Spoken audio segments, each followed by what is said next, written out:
En plein milieu de cette enquête, effectivement, quand je commençais à avoir un certain nombre d'éléments assez sensibles, on m'a demandé si pour une grosse somme d'argent, il s'agissait de 15 millions d'euros, si pour cette somme, j'étais prêt à stopper mes investigations.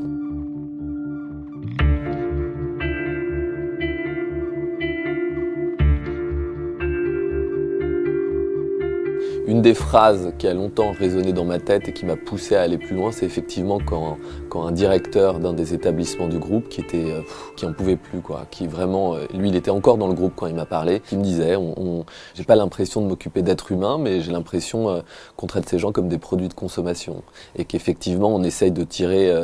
d'eux le maximum de rentabilité sans faire cas des questions de qualité. Et lui, effectivement, c'est lui le premier qui m'a raconté le système et il m'a expliqué que le groupe Orpea avait industrialisé la prise en charge des personnes âgées. Et notamment en utilisant un certain nombre d'applications et de logiciels qui déterminaient à la place de l'être humain, ce que devait avoir tel pensionnaire comme protection, le nombre de ses protections, le type de ses protections. Et quand vous réduisez le nombre de protections, le nombre de changes par jour, et quand vous jouez sur la qualité de ces couches, ça a un impact direct et sur la dignité des personnes âgées, la manière dont ils se sentent au quotidien, et évidemment sur leur bien-être et leur santé.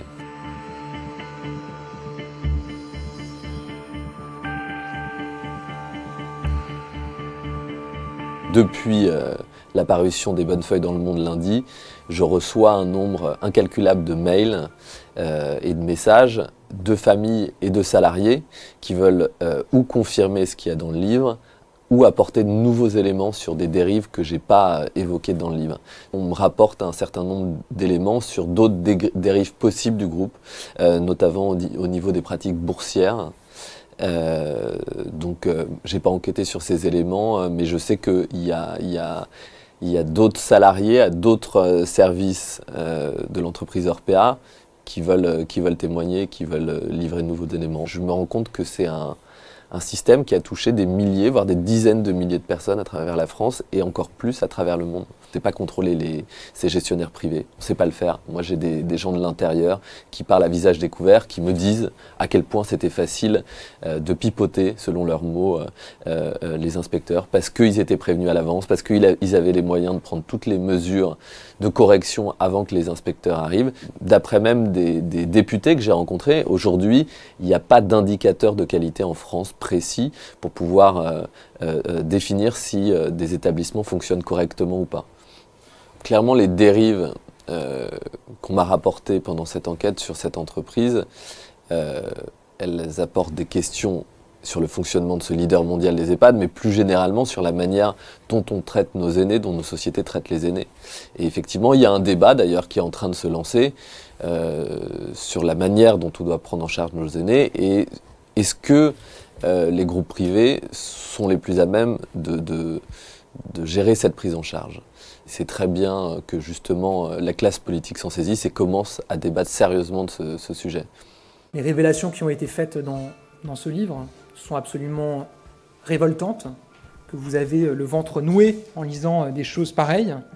et que si ces faits sont avérés, ils devront évidemment être sanctionnés avec la plus grande sévérité.